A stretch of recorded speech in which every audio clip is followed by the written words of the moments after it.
Boa noite. Estamos ao vivo.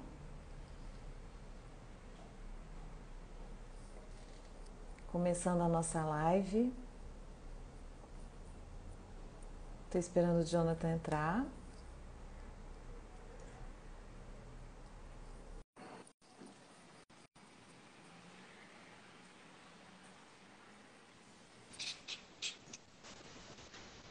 Oi, Jonathan. Tudo bem? Oi, tudo bom?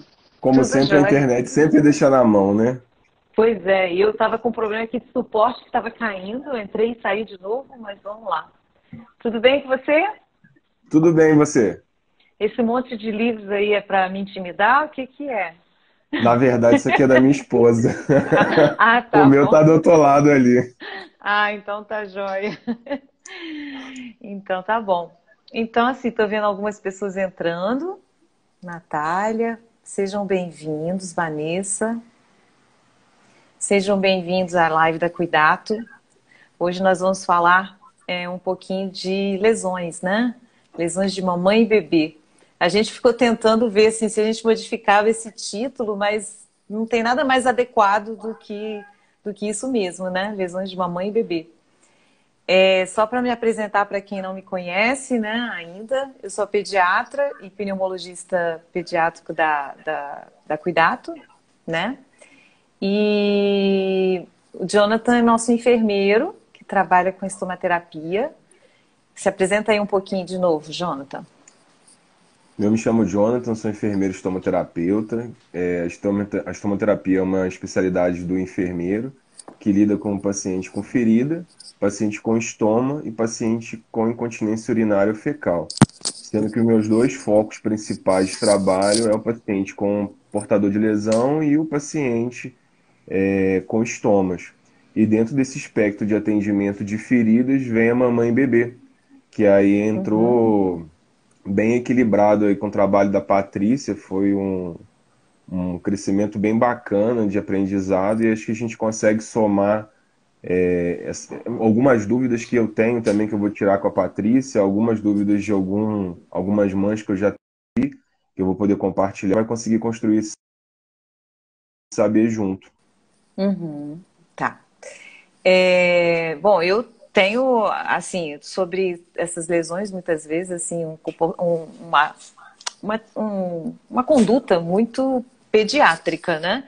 Para mim, eu também vou tirar um monte de dúvidas com você, porque para mim, assim, a estometerapia é muita coisa, assim, tem muita coisa nova, né? Então, assim, a gente vai confrontar dois tipos de tratamentos, o tradicional, né? Com o que é de novo aí, certo? Certo. Então, vamos começar a falar um pouquinho de aleitamento materno? Podemos Joia. começar? Ótimo, Podemos. então tá. Então, assim, para introduzir, obviamente, né, a importância do leite materno, desculpa, eu estou com um problema aqui de. A importância do leite materno todo mundo já conhece, né? Isso aí não tem como, a gente não precisa de uma live para falar do leite materno. O leite materno vai muito além do ato de nutrir uma criança, né? Tem uma série de benefícios de imunidade, de afeto, de desenvolvimento, enfim, são inúmeros. E assim, você me trouxe algumas perguntas já, assim, previamente, né, sobre será que existe alguém com leite fraco, né?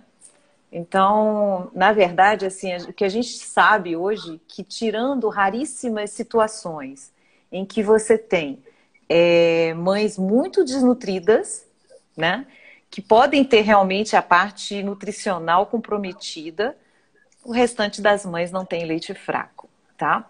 O que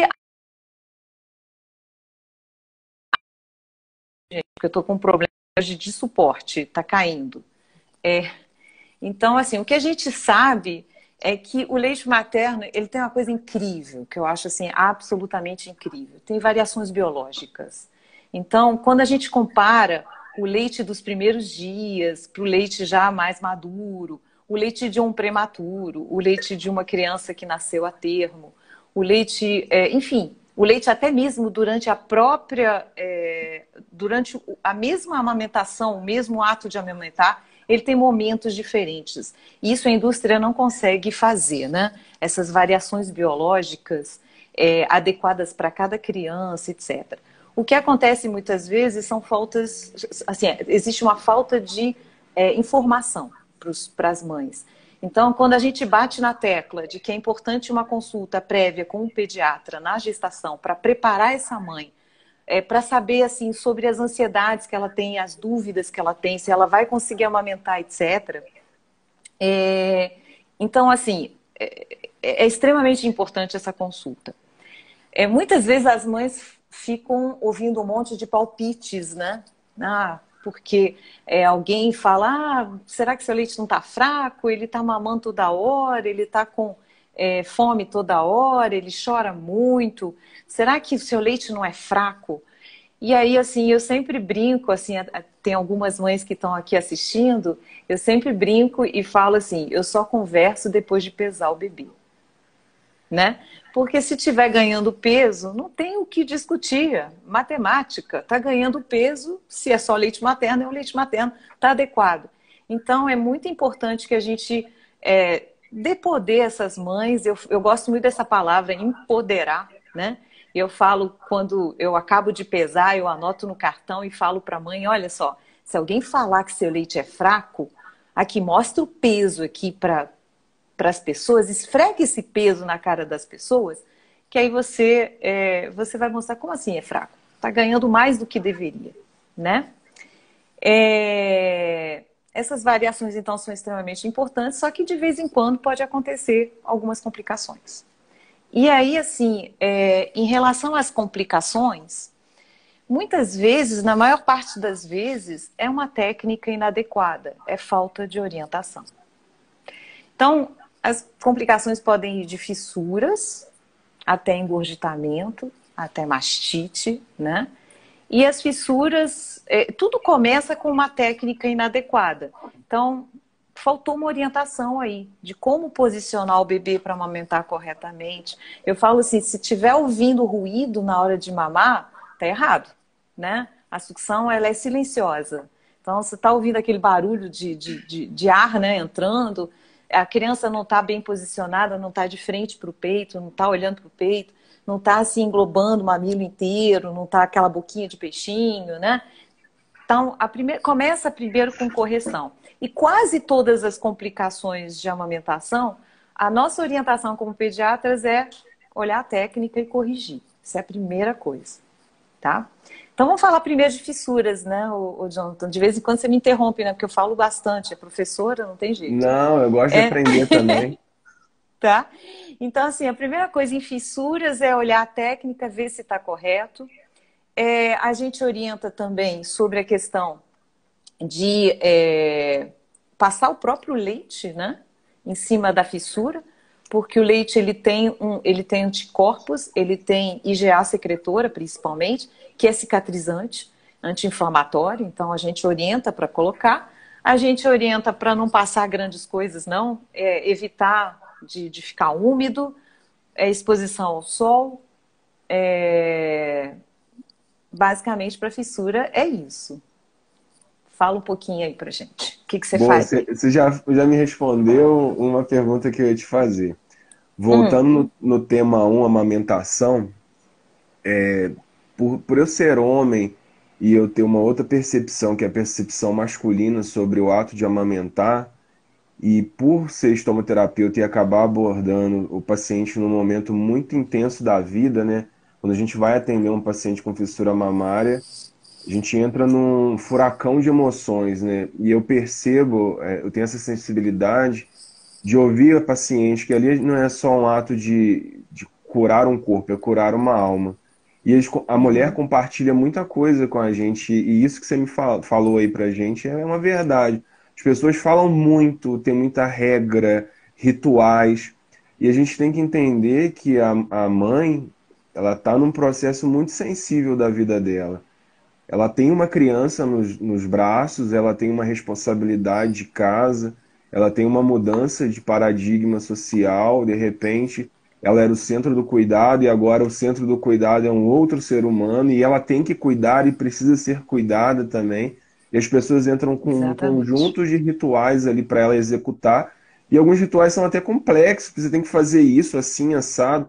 Então, quando a gente vai tratar esse perfil de paciente, o que eu tento entender é o que dá para desmistificar nesse primeiro atendimento. Normalmente, os pacientes são acompanhados por doulas, por consultoras de materno, então ela já tem esse acompanhamento, a própria pediatra faz o acompanhamento, mas existe mãe, pai, vizinho, madrinha, tio, tia, as tias mais velhas, todo mundo quer dar um pitaco de como deu certo lá atrás e vai dar agora. Tem algumas coisas agora, alguns livros com técnicas, com rituais para você já estimular o sistema nervoso da criança durante esse período. Então, assim, uma É chuva uma de cobrança, né? informação, existe uma cobrança tão grande da mãe que ela se exaure em corpo e mente. Então, assim, é uma coisa que a gente tem que tomar muito cuidado quando vai abordar esse tipo de público, é estar pronto para acolher. Eu acredito que sua consulta nesse perfil é mais ouvir ali, a pessoa busca mais o ouvir, do que às vezes você vai. O seu ato médico ali daquele momento, às vezes vai ser 5 10 minutos, mas toda a sua consulta anterior vai ser ouvir as demandas, correção de dúvidas. Então a gente tem que tomar muito cuidado, nós profissionais de saúde, em relação ao que a gente fala para o familiar ou para paciente, porque eles vão entender aquilo como ritual e vão seguir. E se aquele ritual não der certo, vai gerar frustração. Então a amamentação que deveria Exatamente. ser prazerosa acaba não sendo. Entrando Uhum. propriamente dito na fissura mamária, normalmente é o que eu mais atendo quando é um perfil de mãe. Normalmente, quando ela vem para mim para eu tratar a fissura mamária, são lesões bem profundas, são lesões dolorosas, elas impactam é, psicologicamente, fisicamente a amamentação e o relacionamento social no domicílio.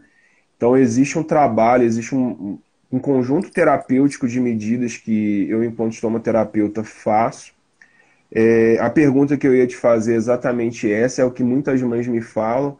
Ah, eu uso pomada, eu uso creme, o que eu devo usar? Eu, particularmente, aconselho o leite materno, exatamente pelo que você falou. Eu ainda acredito muito na natureza. Nós somos feitos para a maternidade. Então, o próprio Uhum. corpo se prepara para isso. Então, nada mais justo do que você usar coisas do seu corpo para isso. O leite materno tem um resultado muito bom, ele hidrata, ele tem fatores imunológicos que ajudam, cicatrizantes também. Então, assim, é congruente a nossa linha de pensamento também. Eu vejo que quando as mães, nossa, o Patrícia, compram coisas importadas, vêm de Muito. Estados Unidos, caríssimos, e você vê que no fiar dos ovos isso não ajuda muito. Pelo contrário, Uhum. dificulta até a pega do bebê. O bebê fica escorregando ali, ele fica bicando e não pega direito e acaba ferindo mais ainda a paciente, né? Em relação à Sim. fissura mamária, o que normalmente, não só o estomoterapeuta, mas o enfermeiro com a capacitação em laser terapia, a gente tem alguns recursos que dá para fazer. Temos recursos acessórios, mas no laser a gente consegue utilizar só para dar uma janelada no laser para a pessoa que não conhece o laser. No laser ele tem a função infravermelha e a função vermelha. A função vermelha, nós temos um fotocromo que é uma capacidade de captação de um perfil de cor. O fotocromo Uhum. vermelho está presente na mitocôndria. A mitocôndria é como se fosse a usina de energia das células. Então, se a gente tem essa usina em alta capacidade, eu tenho a atividade metabólica celular aumentada. Então, minha recuperação celular também é aumentada. Imagine uma mama onde a mamãe está amamentando, está sendo agredida pela pega, por toda a lesão da Seu boca áudio está cortando até. um pouquinho. Agora melhorou? Parece que de vez em quando tem uns cortes, né? Mas tá, isso a imagem não está totalmente nítida. Engraçado, a minha para aqui tá Não sei. nítida. Para Bom, você, quando eu vejo você aqui, eu vejo embaçado. Eu vou tentar ver aqui a internet. Vamos ver se a minha internet aqui uhum. melhora. Qualquer coisa eu jogo para a internet do celular. Vamos ver, agora tá na internet de casa, do Wi-Fi. Vê se melhorou um pouco. Melhorou um Mesma coisa? pouquinho. Não, Melhorou? um pouquinho. Um pouquinho Porque melhor. tava, às vezes estava E eu continuo competindo com com problema a... de suporte. A Amanda, cadê a Tá Amanda? caindo. De vez em quando, se você ficar tonto, você me avisa, tá? A gente vai falando assim, ó, Tá. inclinado.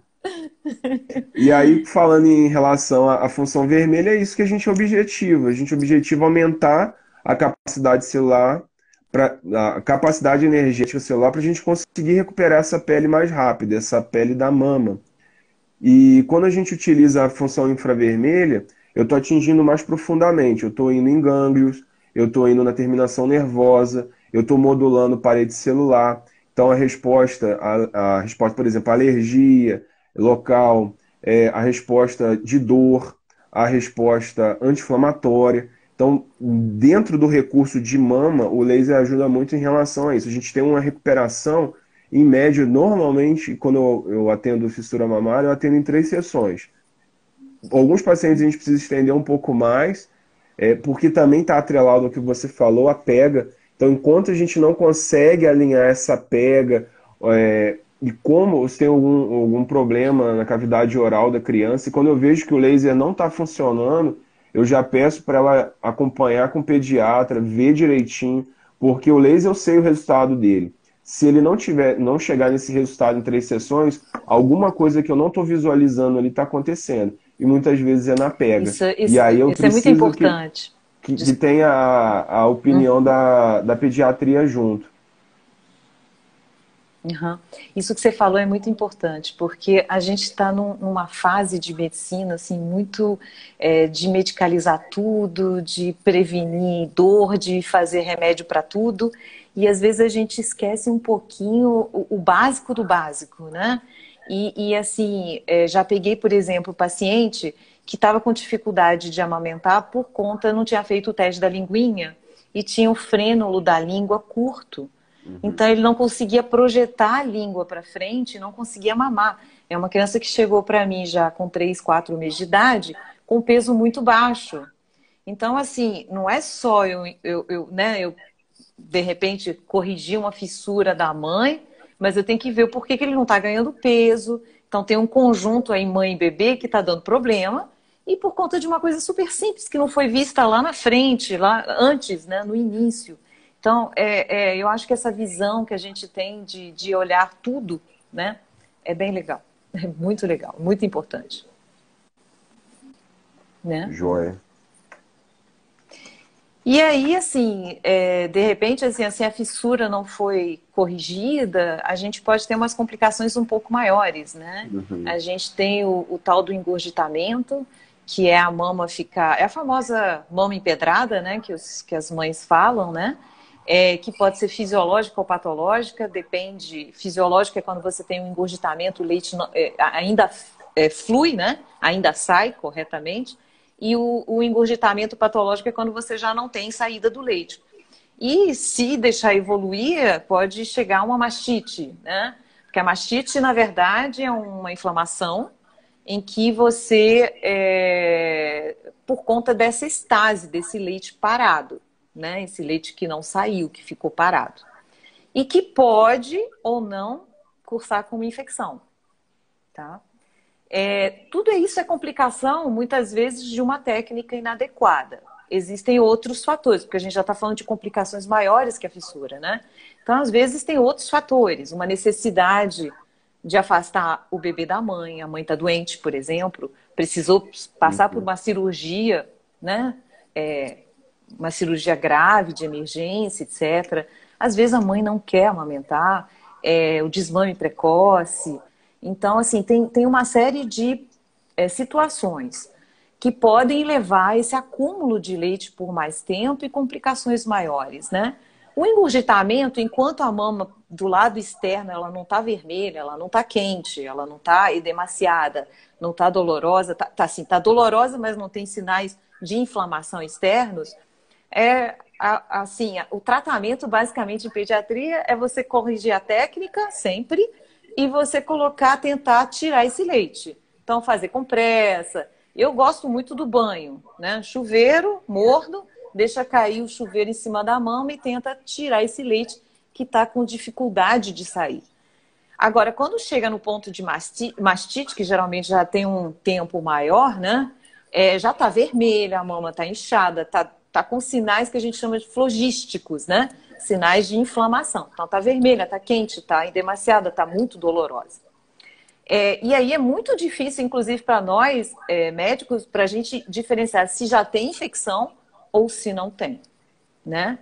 E, na verdade, assim, nem sempre a mastite ela tem uma necessidade de antibiótico. Ela pode estar ainda no início e você pode, às vezes, conseguir resolver de forma melhorando a técnica, massageando, etc. A gente, às vezes, abre mão de um exame para ver se tem infecção e vai precisar de antibiótico ou não.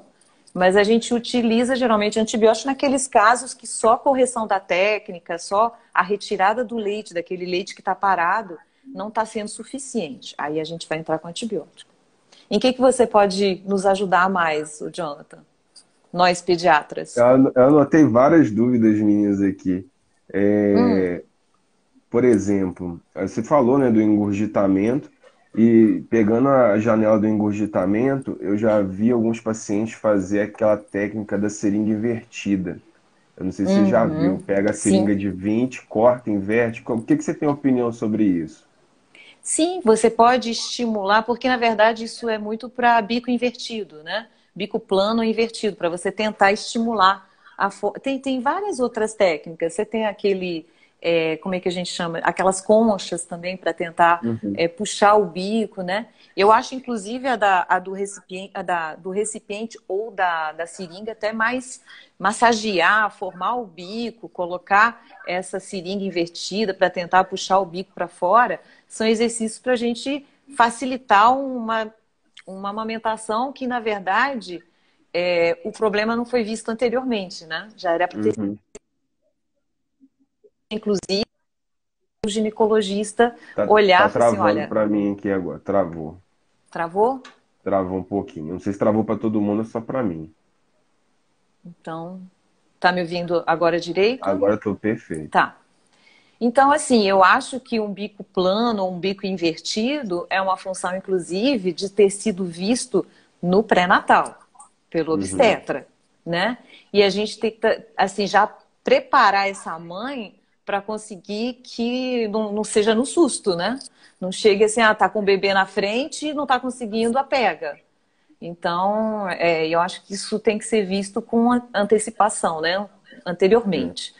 Eu, Tanto o eu comentei, obstetra quanto o pediatra. eu comentei sobre isso porque eu já vi uma mãe fazer essa técnica e acabar evoluindo com mastite. Porque como ela não foi bem orientada, ela acabou machucando a mama Ah, e sim. aí já tinha um engurgitamento mamário, abriu uma porta de entrada e fez a Ah, sim. mastite. Então, Sim. assim, tem que tomar muito cuidado também com tudo que a gente vê no YouTube, no Google, Ah, não, porque esse tipo. as mães executam e não sabem muito bem a consequência do que leva, né? Da mesma forma as conchas, né? Não sei se você já viu as conchas. Já. Se você. Elas até, assim, numa fase, acredito eu, né? Você vai até me corrija se eu estiver errada. Mas, por exemplo, quando a mãe está com fissura, se ela estiver bem adequada, posicionada, até pode ajudar se tiver ventilação, orifício de ventilação, que aí você cria um espaço entre a roupa e a lesão da pele e impede da roupa grudar. Mas se fizer muita pressão, ela pode Uhum. traumatizar também mais. Então, eu acho que assim, é tudo. Existem pessoas do banco de leite que estão sempre prontas, geralmente de enfermagem, né? Sempre bem orientar, assim, orientam as pessoas que estão com dificuldades maiores. Eu acho que isso é. Quem está passando por dificuldade tem que pedir ajuda, né? Com certeza. Quando eu pego normalmente uma mastite, um ponto importante para a gente pensar inicialmente, quando a gente faz o curso, no caso eu como enfermeiro fiz o curso de laser voltado à ferida, igual o odonto faz na área dele, e por assim vai, o fisioterapeuta. Dentro da minha área também tem uma parte que fala sobre pós-parto, mas ela fala de uma maneira geral. Depois eu fiz um segundo curso só para pós-parto, que é um mundo dentro de um mundo. Então, quando eu Uhum. comecei a ideia do laser em fissura, que aí eu comecei a pegar a mastite, a ideia que a gente tinha inicial, que de uma forma global, que a gente usava o laser também ali em cima da mastite. Por quê? Por conta do conceito, eu vou modular a ação inflamatória e todo um conjunto de coisas que na ferida ativa eu tenho, mas na mastite eu tenho que tomar cuidado, porque a origem da mastite, ela é o engurgitamento mamário. Então, se eu fizer, por exemplo, a ação infravermelha no local e atingir os gânglios dela, vai produzir mais ainda, vai estimular a irrigação sanguínea e vai produzir mais leite. Então, eu vou ter mais engurgitamento, eu vou ter mais dificuldade e essa mastite vai ser mais dolorosa. Então, normalmente, quando a gente faz o atendimento de uma mastite, normalmente pega só a auréola, a gente não pega a mama como um modulador inflamatório, e eu vou atingir essa área de uma forma diferente. A gente usa técnicas modificadas. Por exemplo, a gente pode utilizar o ILIB, que é uma aplicação onde a gente pega o dispositivo de laser, você faz numa artéria, normalmente a gente faz a artéria radial, e irradia ali em torno de 15 a 30 minutos. Qual que é o conceito do ILIB? O ILIB, na verdade, ele foi utilizado inicialmente na Rússia. Então, pegava pacientes muito graves com reação inflamatória sistêmica, funcionava a artéria dele e fazia o laser intra-arterial. Então, era uma coisa Sim. totalmente diferente. Você imagina, na época, você funcionar um paciente e botar uma luz lá dentro e deixar ligado 24 horas. E começou a ver que tinha resultado. E os dispositivos hoje em dia são não invasivos. Então, você tem Aham. pulseiras, você acopla na paciente, deixa ali ativado entre 15 a 30 minutos e ele vai irradiar a hemácia. E ele vai fazer esse processo de energia na hemácia. E a hemácia vai percorrer o corpo todo. E aonde tiver necessidade, ela vai doar essa energia. Então, ela vai ajudar no processo de modulação anti-inflamatória, assim, não só para a mãe com mastite, mas você usa num conjunto de outras coisas. Tem estudos em depressão, que você consegue modular a produção da serotonina. Então, normalmente, quando a gente pega uma paciente no pós-parto, algumas estão em depressão. Então você faz o uso do ILIB também nela. Porém, na Uhum. mastite, como eu não posso atingir diretamente aquele local, eu vou pelo ILIB. E também tem a técnica de acupuntura. Você consegue, o João é mestre em falar sobre isso, ele é acupunturista também. E você consegue, por exemplo, você consegue pegar a aurícula e ajudar no processo inflamatório, a resposta dolorosa. Você pode fazer sistêmico também. E aí você atinge o local de uma mastite dolorosa de uma forma indireta, que é o que a gente Opa, consegue normalmente utilizar. tô com um problema aqui. Não, agora eu já resolvi o problema. Agora, pronto, agora A minha estrutura aqui está toda resolveu. montada assim, em cima de livros, travado aqui, não posso balançar a mesa, senão o negócio tomba. Você sabe que eu fiz uma live com um colega meu e falei assim, já estou ficando nauseado, Patrícia, que estava toda hora caindo. Caindo Ai, ai. assim. É. Então, interessante demais, que eu estou aprendendo um monte de técnicas aí que eu não sabia que podia atuar, né, em mastite. Mas assim, eu sinceramente, eu acho que quando chega na mastite é porque o negócio já está há bem mais tempo, né? E a gente vê muito menos mastites do que a gente vê de engurgitamentos e fissuras, né? E eu acho que assim, é apoiar essas mães que têm outras formas, e não desistir, né, da amamentação, elas desistem, né? É difícil, se não tiver ninguém em volta para apoiar, é complicado, né? Com Muito certeza. bem. Vamos falar de que Vamos... agora? Ó, eu coloquei aqui cicatriz de cesárea e episiotomia. Isso aqui é mais para você, porque eu não trato de adulto. Eu só Essa, vejo gente pequenininha só. As essa aí, mães é só. essa aí Fala. acaba que eu atendo por conta da parte da fissura mamária, né? Na verdade, quando a mãe aciona, a gente não sabe nem que dá para fazer isso ali. E, na verdade, isso aqui daria até para a gente ter abordado na parte eu e o João da cicatriz, que ajuda muito. Uhum. Então, normalmente, o que acontece? Cesárea dá nada para isso. Normalmente, quando eu vou fazer tratamento da mama, eu já pergunto assim, você fez cesárea? Ou fez parto normal? Fez parto normal, fez episiotomia? porque na verdade eu já ajudo naquele processo ali da cicatrização. Mas também assim, eu só vou usar o laser mesmo. No mesmo processo da cicatriz, ele ajuda na produção de colágeno, ele modula a reação inflamatória local, porque a mãe sente muita dor, muito incômodo, isso atrapalha ela na hora da amamentação. Então, Sim, basicamente, que tem como a gente ajudar a parte da consultoria tá cortando. materno-infantil, a, a consultoria materno-infantil, tá ouvindo? Seu áudio tá cortando, Jonathan, bastante. Gente, essa internet me deixa na mão assim com uma frequência muito grande. É, tá cortando. Mas aí você falou que epísio e Isso, cicatriz de cesárea, né? Opa, volta aí pra gente. Jonathan, eu acho que o Jonathan saiu. Tá caindo a internet dele. Voltou? Melhorou. agora Agora tá na melhorou. internet do celular, vamos ver. Vamos ver. Vamos tomara, Então né? você A tá. sua imagem melhorou pra caramba pra mim. Sua imagem Ah, tá então. nítida agora, então acho que vai dar certo. Então vamos lá. Você estava Então, falando daí, de da cesárea e cicatriz. epísio, né? Isso, aí a Uhum, gente faz, o laser ajuda na cicatriz, né? Quando a mãe tem tendência a ter uma cicatriz hipertrófica, isso ajuda bastante. E no alívio da dor. Então ajuda, sim, a gente consegue fazer a aplicação de laser.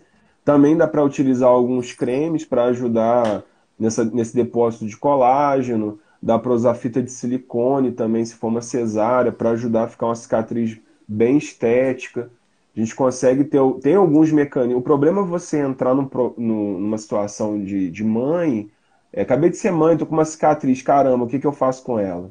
E eu só vou voltar uhum. daqui a 15 dias no médico. E aí, se inflamou, não inflamou, tá doendo, isso é normal, isso não é normal. Então, isso é bacana estar batendo papo com a médica pediatra, né, que já vai estar levando o bebê, e também os profissionais que estão acompanhando nesse período inicial. Agora, uma coisa bacana que a gente pode falar, eu A quero gente ver a sua opinião, assadora de rever bebê. Alô? Ah, tá. Não, eu só estava falando aqui, a gente. Oi, está me ouvindo? Agora tô. Está me ouvindo? Tô. Oi.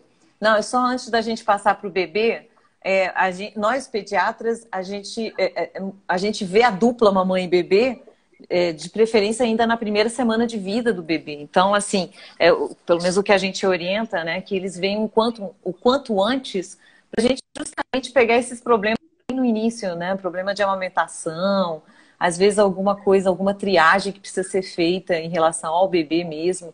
Então, existe uma consulta antes de completar um mês, que seria na primeira semana, idealmente nos primeiros 5, 7 dias, né? Então, nós somos muito privilegiados. E se a mãe tiver com problemas, assim, tá sentindo dor, etc., vai ser um dos primeiros profissionais que vão saber disso, né? Que vai saber disso.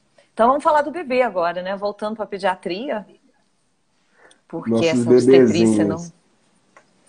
Assaduras. Vamos falar de assaduras? Assadores. Então, assaduras. Bom, a assadura, ela tem um componente que tem a ver com o problema da fralda, né? Assim, uma fralda que não é trocada com uma frequência adequada. A gente vê mais, inclusive, assaduras geralmente em posto de saúde do que em consultório, né? Justamente por razões óbvias, né? Econômicas. As fraldas são caras, né? Todo mundo que já teve bebê aí já sabe o quanto isso é caro. Uhum. E aí você. E assim, tem a fralda de pano, mas a fralda de pano a gente sabe que dá uma umidade maior, né? A fralda descartável, ela normalmente deveria deixar a criança mais seca, mas ela também tem uma embalagem plástica em volta, né? Que abafa Exato. mais ainda. E a gente sabe que essa criança, quanto mais tempo ela ficar em contato com a dupla fezes-urina, né? Que agridem a pele, né? Que isso pode levar a processos inflamatórios, né? começa a ter produção de amônia, lesão da pele, etc. E o que a gente se preocupa muito em pediatria, não somente em relação a orientar as mães quanto à troca mais frequente, etc., mas a gente se preocupa se essa assadura que chegou para a gente, se ela já tem uma contaminação secundária, se ela já tem uma infecção, porque que acontece? É um ambiente abafado, quente, úmido, e aí quem gosta muito desse local é fungo, né? Fungo. Então, se a gente já tem presença de cândida, que é o fungo mais conhecido, assim, é o mesmo do sapinho, tá, gente? Só que em local diferente. Se esse fungo já está presente ou não, porque aí o tratamento, né, já vai ter que incluir um antifúngico, né? Um creme com antimicótico, né? Basicamente é isso. A gente pede para trocar mais, a gente pede para não usar lenço umedecido, gente. Ô, porcaria esse tal de lenço umedecido, né? Excelente. É perfume, agride a pele, principalmente se for um recém-nascido, gente, tá? Que assim, a pele é muito delicada, a pele do recém-nascido, e aí é perfume puro, né? Por mais, mas é hipoalergênico, comprei de tal marca, é perfume, tá? Então limpar com água. Eu assim oriento, vai sair de casa, não dá para levar água, fica mais difícil. Óleo de bebê, óleo mineral, óleo de amêndoas, é uma coisa que não agride a pele, vai hidratar e é fácil de limpar, você consegue limpar mais fácil. A melhor coisa de assadura é prevenir, né? É a prevenção mesmo. O que você Nossa, tem a falar pra gente? o bacana, gente, só para vocês terem noção, tem um conjunto de perguntas que eu mandei para Patrícia, que são dúvidas minhas enquanto profissional, são dúvidas dos pacientes também que me direcionam, e agora eu pude direcionar a ela. E assim, antes, algumas eu não fiz, eu ia fazer aqui durante a live, e basicamente tudo que ela tá falando era pergunta que Já é eu a tava anotando. resposta. Eu só tô dando check-in aqui, já tá respondido. A minha pergunta também que eu ia fazer era em relação a esses lenços umedecidos que o pessoal usa em larga escala, você já me respondeu por conta da alergia. A da candidíase, né? Que se a gente não atenta. Agora, um ponto que você me falou aí, que é uma coisa que eu vejo também no adulto. Porque a DAI, que agora tem um nome, né, esse processo dentro da minha área, que é a dermatite associada à incontinência. E a criança, o bebê, ele é um incontinente fisiológico, então ele ainda está desenvolvendo a força dos esfíncteres e a regularidade intestinal e miccional. Nós já temos, por exemplo, o nosso pH da pele é um pH ácido, é em torno de 5,5. Então a gente tem que tomar muito cuidado com o que coloca na pele. Por exemplo, esses lenços umedecidos, eles normalmente retiram a proteção lipídica da pele, expõem a pele e reduz ou aumenta esse pH. Tanto para alcalino quanto para mais ácido é prejudicial e a gente perde a barreira cutânea de proteção. Sim. Como a incontinência única, por exemplo, fecal no adulto ou na criança, ou incontinência mista, que é comum na criança, que é a urina e fezes, eu tenho os micro-organismos das fezes atuando Tá sobre cortando seu a áudio. urina. Uhum. Tá cortando? De novo um pouquinho. Vou Melhorou, falar pode mais falar. lentamente. É melhor. Esse negócio das lives vai acabar me obrigando a fazer outro plano de internet Oba! para ver se melhora. Ou então a gente vai todo mundo para cuidado, né? Pra gente fazer a live lá. A internet é boa lá. É boa, né? Muito bem. Aí, quando a gente tem essa associação mista da incontinência fecal e urinária, tanto no bebê quanto no adulto, a gente tem uma agressão mais intensa da pele. Então a gente perde aquele manto lipídico, a gente perde essa capacidade de manter a umidade restrita à pele. O bebê, por si só, ele já tem bem menos camadas de epiderme do que o adulto. Isso é igual, quase igual ao idoso. Então, assim, o perfil de cuidado do bebê é muito parecido com o idoso em relação à pele. A gente fala da pele íntegra, né? Diminui a espessura de pele na velhice e quando a gente é muito bebezinho, recém-nascido, quase não existe. Então, o nosso Uhum. fluxo de manutenção de temperatura, tudo está desregulado. Aí a gente coloca uma fralda, que é de um material sintético, que ela vai ter a parte de absorção e a parte plástica. Normalmente o bebê ele vai fazer alergia naquele contato com a parte plástica, porque não evapora. Então o que a gente consegue utilizar hoje? A gente tem de tratamento. Eu, enquanto profissional que atenta para o cuidado da pele, né, que é o meu métier de trabalho. Eu vou criar mecanismos de proteção dessa pele. Por exemplo, o bebê ele é um incontinente nato até ele ter maturidade neurofisiológica para que ele consiga ter controle de esfíncter. O que eu posso fazer enquanto isso não acontece? Primeiro, Patrícia já falou, a troca da fralda no tempo certo, não deixar muito tempo essas fezes em contato. Ah, mas ele já fez, ele está com uma dermatite associada à incontinência.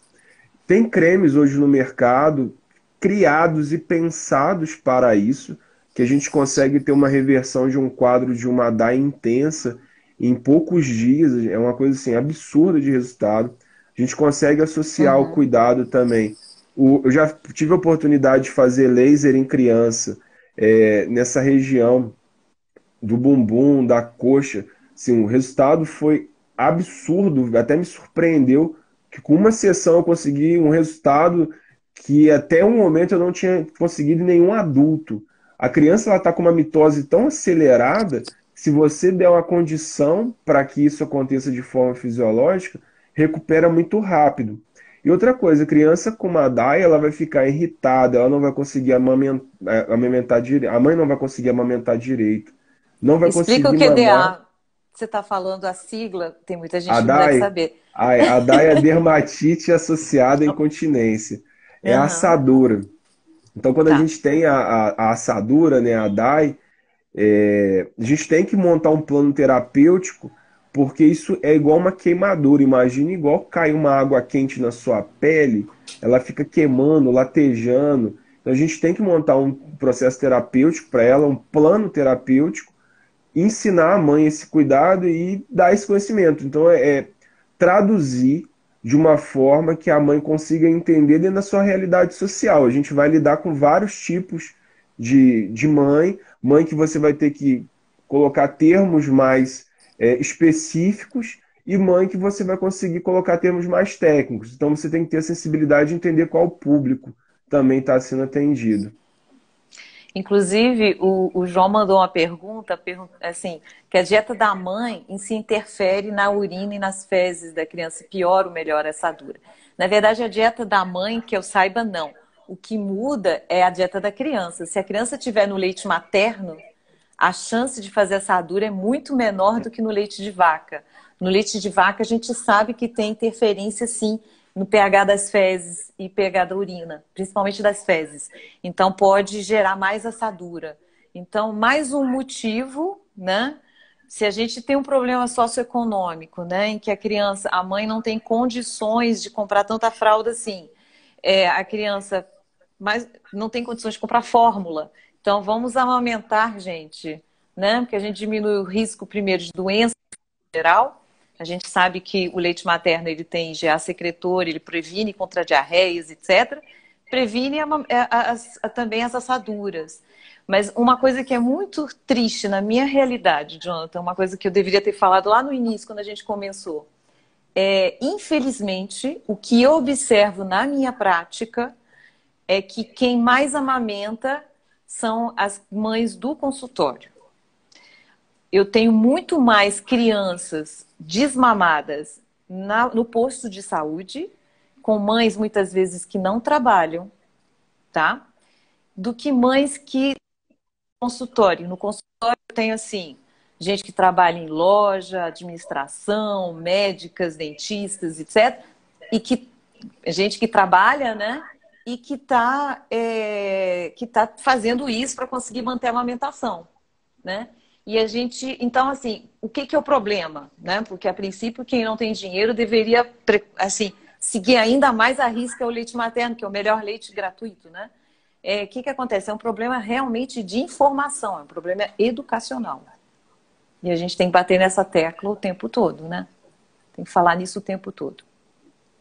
Não, O João essa falou também. observação sua também. Eu também É, percebo. Normalmente as mães que têm mais acesso à informação são as mães que tentam ou executar o processo de amamentação da forma mais correta e o cuidado com o uhum, bebê. Então, até a preocupação com a chupeta, se vai entrar, se não vai entrar, como é que vai fazer, o acesso social à informação também é um gap nacional, né? Esse é um gap nacional aham, que impacta no nosso atendimento. sim, sim, sim. A Sandra aqui é uma avó querida, né? Eu geralmente sofro com a avó. A Sandra não, eu não sofro com a Sandra. A Sandra é avó de uma criança, de uma criancinha que começou a acompanhar comigo agora há pouco tempo, né?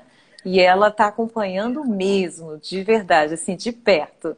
Ela falou, leite materno é de graça. É isso mesmo, Sandra. O João estava falando sobre acupuntura, né? A gente teve uma pergunta, um comentário dele. Acupuntura, inclusive, com laser em criança, é excepcional. É, Dá para fazer. O que aham. acontece? A gente tem alguns tipos de acupuntura que dá para ser feito e ele vai, por exemplo, eu sou muito cagão com agulha. O João sabe disso. Quando eu me proponho a fazer Ele acupuntura, também, tá? é bom Ele saber. também. Bom saber, porque na Ele hora de me também, tá? espetar, ele quer fazer com a agulha. Qu- Fala. Quando a gente consegue, quando a gente faz os pontos de acupuntura, né? No meu caso, eu utilizo para protocolos para ferida, para melhora da dor, para mal-estar. Então, assim, é bem específico para dentro disso. Eu deixo para o acupunturista o tratamento clínico global. O meu é para especificamente aquilo que eu estou fazendo no consultório, que é ferida, e cuidando de forma global do paciente. Às vezes eu vou fazer acesso à acupuntura. Eu uso o laser porque o laser por eu ter um pouco de aversão à agulha, eu me adaptei melhor ao uso dele. E a gente consegue fazer no bebê, porque olha só, você imagina eu fazer uma acupuntura com uma agulha num bebê que não para. É Que a difícil. agulha tem que ficar de 20 minutos, 30 minutos para eu ativar ou para eu inativar um ponto.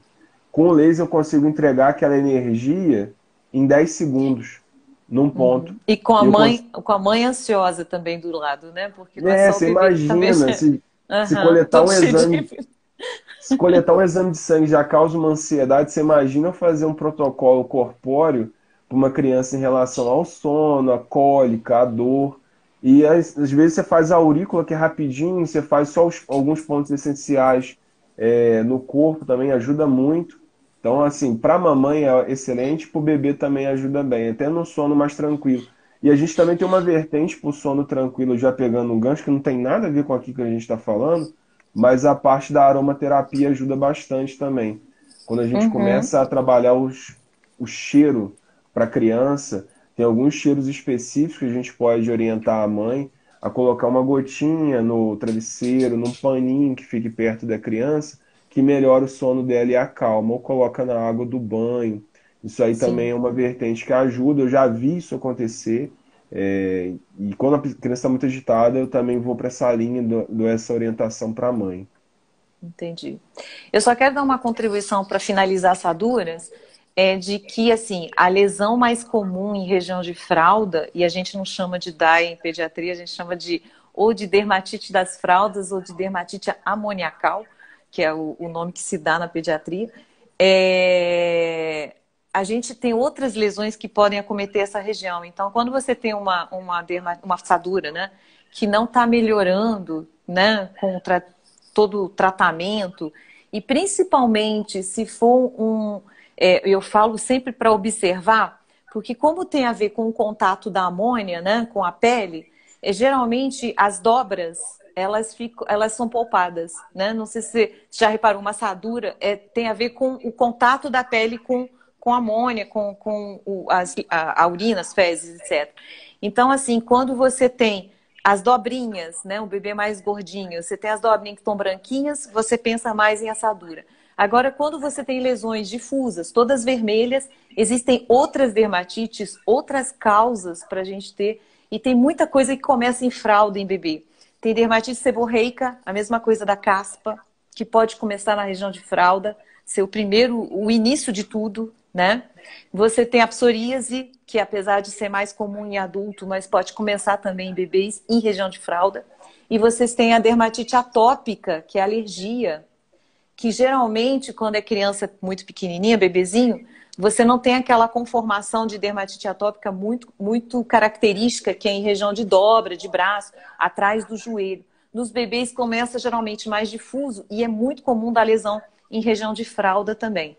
Então, assim, não é só a assadura, eu só queria colocar esse ponto, porque às vezes a gente está ali batendo na mesma tecla, está tratando de uma forma, e às vezes tem outro diagnóstico aí, tá? Não, isso é bacana até para mim, para Né?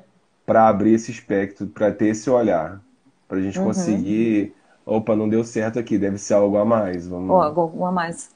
Vamos finalizar com granuloma de coto umbilical, porque eu acho que a gente já passou dos 50 minutos também. As mini lives estão ficando grandes lives. É...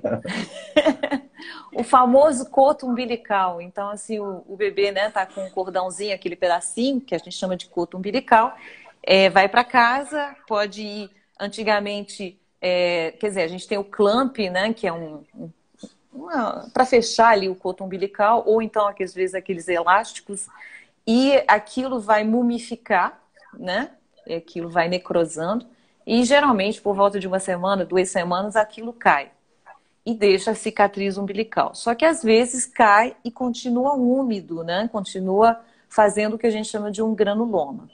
Na pediatria, o tratamento ainda é o mesmo há décadas.